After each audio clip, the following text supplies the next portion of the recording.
Thank you, I'm grateful for that, thank you.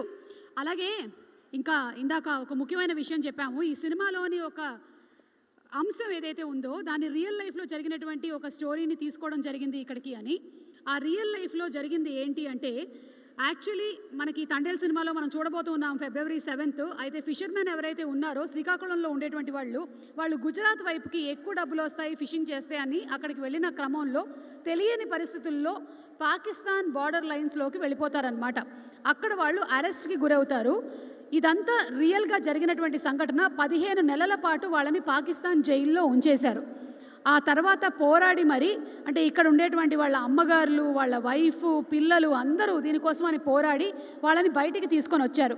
అలా వెళ్ళి ఇరుక్కొని ఆ తర్వాత బయటకు వచ్చినటువంటి కొంతమంది ఫిషర్మెన్ ఈరోజు మన మధ్యనే ఉన్నారు. వాళ్ళకి సెల్యూట్ చేస్తున్నాము. శ్రీకాకుళం నుంచి వచ్చారు వాళ్ళు. Give them a big round of applause. నమస్కారం అండి. ఇందులో తండేల్ ఎవరు? తండేల్ అంటే తెలుసు కదా, ఓనర్ కాదు లీడర్ అని. సో తండేల్ ఎవరు? రామారావు గారు. రామారావు గారు, మీరు 15 నెలల పాటు అక్కడ పాకిస్తాన్ జైల్లో ఉన్నారా? ఉన్నామండి. ఓకే. మీతో పాటు ఎవరెవరు వచ్చారు ఇప్పుడు? ప్రస్తుతానికి ఇప్పుడు 7 వచ్చాం. ఓకే. తర్వాత అందరూ వలసలు వెళ్ళిపోయారు బతుకు తెరువు కోసం. ఓకే. నేనైతే ఇక్కడ ఉండిపోయాను. అప్పుడు నేను ఊర్లో ఉండిపోయాను నేను. అంటే ఇప్పుడు ఈ పడవ వేసుకొని వెళ్ళేటప్పుడు అందులో రకరకాల పనులు చేస్తూ ఉంటారంట కదా. అంటే కొంతమంది వంట చేస్తూ ఉంటారు, కొంతమంది చేపలు పడుతూ ఉంటారు. అలా వేరే వేరే వాళ్ళు కూడా వచ్చారా ఇవాళ? వచ్చారండి. మీరు? మీ పేరు? రాజు. ఓకే. కిషోర్. వాళ్ళ లాగుతారు. ఓకే. మీరండి? మీ భార్య. ఓకే. ఇందులో ఇంకో విషయం కూడా తెలిసింది. ఒకళ్ళు ఎవరో అక్కడ ఉన్నప్పుడు, జైల్లో ఉన్నప్పుడు ఇంకొకళ్ళు భార్య కడుపుతో ఉన్నారు అని. మీరేనా? సో మీరు కూడా ఆ తర్వాత ఢిల్లీ. అచ్చా, పాప. ఓ బుజ్జి తల్లి, నువ్వేనా బుజ్జి తల్లి? మా భార్య గారు. ఓకే. అప్పుడు జైల్లో ఉన్నాను నేను. ఓకే. ఏమైనా చెప్పాలనుకుంటున్నారా? అంటే ఇది సామాన్యమైనటువంటి విషయం కాదు. ఆ పాకిస్తాన్ జైల్లోకి వెళ్ళి అందులో నుంచి మీరు బయటకి రావడం అనేది చిన్న విషయం కాదు అది. సో దీని గురించి ఏమైనా చెప్పాలనుకుంటున్నారా? అంటే మాది డిమచ్చిలసం పంచాయతీ, కేమచ్చిలసం, ఎక్కడో మారుమూల గ్రామం అది. మాకు ఆ 2018లో అనుకోకుండా సంఘటన జరిగింది. జరగకూడదు. ఎంత బాధగా ఉంది, ఇప్పుడు చాలా హ్యాపీగా ఉంది. ఇక్కడ హైదరాబాద్ వరకు వచ్చామంటే మెయిన్ కారణం రైటర్, ఈ సినిమా రాసిన వారికి కార్తిక్ గారికి కృతజ్ఞతలు అండి. ఎందుకంటే ఆయన ద్వారా ఇక్కడికి వచ్చామండి మేము, అంతే కదా. తర్వాత ఇక్కడికి వచ్చిన అల్లు అరవింద్ గారికి, చంద్రమోహన్ గారికి, నాగ చైతన్య గారికి, సాయి పల్లవి గారికి అందరికీ కృతజ్ఞతలు అండి. మీకు జరిగిన సంఘటన ఏమైనా చెప్పాలనుకుంటున్నారా? అంటే అలాగే జరగకూడదు. అప్పుడు మా ఆవిడ ప్రెగ్నెంట్ 7 నెలలు. ఊరు రావాలనుకుంటున్నాను. ముందు ఫోన్లో మాట్లాడుకుని వెళ్ళాను. అంటే ఇదే లాస్ట్ ట్రిప్, నేను సెల మీద వస్తాను 4 రోజులు అని చెప్పేసి ఆటకి వెళ్ళాను. నేను వెళ్ళేటప్పటికి 29 రోజులు అయిపోయింది. ఒక్కరోజు ముందు కళాశాల బండరు కూడా ఐస్ అయిపోయింది. చేపల మీద వేయడానికి ఐస్ కూడా లేదు. నువ్వు ఉంటానంటే ముందుపడి పడతాను, వద్దు వెళ్ళిపోతావు నాకు చెప్పారు వాళ్ళు. కానీ చేపలు ఎక్కి పట్టడం తండేలకి ఏంటంటే ఎంత చేపలు పట్టుకెళ్తే ఓ 10-15 లక్షలు వచ్చినా మనకు పేరు ఉంటుంది అందులో. ఎంత మెయిన్ తండేలు తీసే లీడర్ అంటారు అక్కడ. రామారావు అందరు డ్రైవర్ల కన్నా ఎక్కువ చేపలు పడుతున్నాడు అని పేరు ఉంటుంది మాకు అక్కడ. అలాగే ఆ చేపలు పడుతూ ఎక్కి పడుతుంటే ఆ బోట్ల కల్లా నా వెంటే పంపిస్తారు వాళ్ళు. అంటే నేను ఎక్కడ వాళ్ళు వేస్తే అక్కడ వాళ్ళు వేసేస్తుంటారు. మాకు వైర్లెస్ ఉంటుంది అక్కడ. ఇక్కడ వచ్చేస్తుంది వేసేస్తానంటే వాళ్ళందరూ వాళ్ళు వేసేస్తుంటారు. అలాగా మెయిన్ తండేలు అంటారు. నాకు వెనకాల వస్తుంటారు. అంటే రామారావు ఎక్కువ చేపలు తెస్తే ఆ రామారావు వెంట వెళ్ళండి, ఆయన ఎన్ని రోజులు చేస్తే 2 రోజులు ఆయన వెనకాల రండి అంటారు వాళ్ళు. అది అంటే వచ్చే టైంకి మా భార్య 7 నెలలు ప్రెగ్నెంట్. కానీ రావాలనుకున్న టైంకి తెల్లవారుతుంది. అనుకోకుండా లేవి, పాకిస్తాన్ లేవి అని నాకు తెలియదు. అంటే బ్లాక్ కలర్లో ఇండియా లేవి ఉంటుంది, పాకిస్తాన్ లేవి ఉంటుంది. దగ్గరికి వస్తే పాకిస్తాన్ జెండా కనపడుతుంది. కొద్ది దూరంలో ఉంది. అక్కడ దగ్గరకు వచ్చేటప్పటికి పాకిస్తాన్ జెండా కనపడుతుంది. గుండె జారిపోయింది నాకు. ఏంటి ఇలాగ జరిగింది? ఈ బ్యాచ్ మొత్తం నన్ను తప్పుగా అనుకుంటారు, ఈయన వెనకెత్తలు నన్ను నమ్ముకొని పంపించారు. చాలా ఫీల్ అయ్యి ఏడుపు వచ్చింది.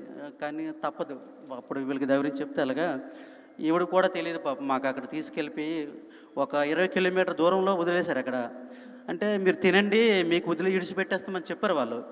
కానీ మీకు మా బట్టలు టీవీ లేకుండా బోట్లో టీవీలు ఉంటాయి చూడడానికి. అప్పుడప్పుడు కాలుగున్నోడు వేసుకుంటాం టైంపాస్కి. ఆ టీవీలు పట్టుకెళ్ళిపోతుంటారు. పోనీ పట్టుకెళ్ళిపోయిన దాంతో మాకు పని లేదు, వదిలేస్తున్నా అంటారు. హ్యాపీగా ఫీల్ అయ్యాం. ఆ తర్వాత మళ్ళీ వెంటనే సడన్గా మళ్ళీ మాకు వైర్లెస్ వచ్చింది. తీసుకొచ్చేసి జైలుకి తీసుకెళ్ళిపోమని మాకు వచ్చిందంటే మళ్ళీ గుండె ఆగిపోయినంత పని అయిపోయింది. పాకిస్తాన్ అంటే భయం కదా. ఆ జైలు పేరు వింటేనే మాకు భయం వేస్తుంది. చాలా భయం మరి మీరు అందులో ఉన్నారు అంటే సామాన్యమైన విషయం కాదు. ఉమ్. చాలా ఎంత బాధపడ్డామో అంత సంతోషంగా ఉందండి. ఎందుకంటే ఎక్కడో మారుమూల గ్రామం కేమచ్చలేసం హైదరాబాద్ వరకు వచ్చిందంటే సినిమా మా మత్స్యకారులు పడే కష్టాలు బాధలు ఈవిడ గల్లీ నుండి ఢిల్లీ వరకు తిరగడం చేయడం. తర్వాత ఏంటంటే అందరూ వెళ్ళారా అండి? రండి ఇక్కడ రండి. ఓకే, తిరగడం చేయడం. ఇలా రండి, ఇలా ఇటు రండి. మీరు ఎవరైనా మాట్లాడాలనుకుంటున్నారా? అమ్మా చెప్పమ్మా. చాలా ధైర్యంగా నిలబడి పోరాడావని విన్నాను అప్పుడు. అవును మేడం, గ్రేట్ అమ్మా. పోరాడాను కాబట్టి వాళ్ళు అక్కడి నుంచి వచ్చారు. ఓకే, అంటే మీకెప్పుడు తెలిసింది? 29 డేస్ వెళ్ళిపోతున్నాను అని చెప్పారు కదా, 29 రోజులు. ఆ తర్వాత మీకెప్పుడు తెలిసింది? నాకంటే 29 డేస్ అయ్యాయి. అతను వేటలోకి వెళ్ళి చెప్పారులే ముందే డెలివరీకి వస్తానని.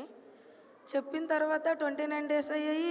రేపు 30 డేస్ కదా వస్తారు అనేసి మొబైల్ చేతితో పట్టుకొని చూస్తాను నేను. బట్టి ఫోన్ వస్తుంది మాకు, వస్తాను జట్టికి అని ఒక ఫోన్ వస్తుంది. అలా చూసేలోపు ఈలోగా వేరే వాళ్ళు ఫోన్ చేసి మీ ఆయన, మీ అన్నయ్య, వేరే వాళ్ళు, మీ ఆడబడుచు వాళ్ళ ఆయన ఇలాగ పాకిస్తాన్కి దొరికిపోయారు అని తెలిస్తే మేము కొంచెం షాక్లోకి వెళ్ళిపోయాం అనమాట.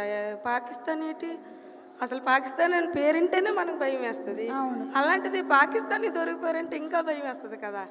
అలా అని కొంచెం షాక్లోకి వెళ్ళిపోయాను.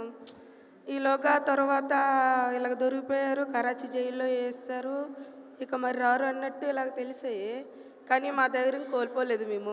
ఒక పక్క భయం ఉన్నా సరే ఇంకో పక్క వస్తారులే, ఏడ్ చేస్తారు, చంపేస్తారు ఏంటి అనేసి ఒక పక్క. మొత్తానికి ఏంటంటే మగవాళ్ళందరూ అక్కడ ఇరుక్కుపోయినా సరే ఆడవాళ్ళందరూ నడుము కట్టుకొని ఇక్కడ ఉండేటువంటి కుటుంబ సభ్యులందరూ వెళ్ళి వాళ్ళని విడిపించి మరీ ఇక్కడికి తీసుకొని వచ్చారు. నిజంగా గ్రేట్ అమ్మా. గట్టిగా ఒకసారి చప్పట్లతో వీళ్ళకి అభినందనలు తెలియచెప్పండి. Thank you so much. మీ ఏదైతే జరిగిందో రియల్ ఇన్సిడెంట్, దానికి సంబంధించిన అంశం కూడా మనం తండేల్ సినిమాలో చూడబోతున్నాము. February 7th థియేటర్స్లో కలుద్దాం మిమ్మల్ని అందరినీ. సక్సెస్ మీట్లో కలుద్దాం. ఓకే. అలాగే మనకి ఈ మధ్యకాలంలో ఇండియన్ ఐడల్ ద్వారా బాగా పాపులర్ అయినటువంటి Kamakshi and her team perform చేయబోతూ ఉన్నారు. ఈ సినిమాలోని 3 సాంగ్స్ని వైలిన్ అండ్ ఇన్స్ట్రుమెంట్స్తో వారిని వేదిక మీదకి ఇన్వైట్ చేస్తున్నాము. సుమా గారు ఒక రిక్వెస్ట్. ఏమండి? అంటే అడిగితే నన్ను తప్పుగా అనుకోవద్దు. అంటే ఏదైనా సినిమాలో ఏదో ఒక పాత్ర ఇస్తాను కోరుకుంటాను. సినిమాలో ఎప్పుడైనా ఏదైనా సినిమాలో మా వైపు కూడా చదువుకున్నారు బాగానే. సినిమాలో ఏదైనా పాత్ర ఇస్తారని కోరుకుంటున్నాను. రిక్వెస్ట్. తండేల్ రాజు, తండేల్ ఏదైనా పర్వాలేదు, తండేల్ 2 వచ్చినా పర్వాలేదు. తండేల్ 2లో పాత్ర వేసేద్దాం. తండేల్ 2 రావాలంటే మళ్ళీ నువ్వు పాకిస్తాన్కి దొరకాలి. లేదు. అమ్మ బాబోయ్, ఇది బిగ్గెస్ట్ పంచ్ ఇవాళ. మళ్ళీ కార్తిక్ గారు స్టోరీ రాయాలి. అర్థమైందిగా మీకు, మీ ఆవిడే పెద్ద పని చేసింది మీకు. Okay, so over to the stage please.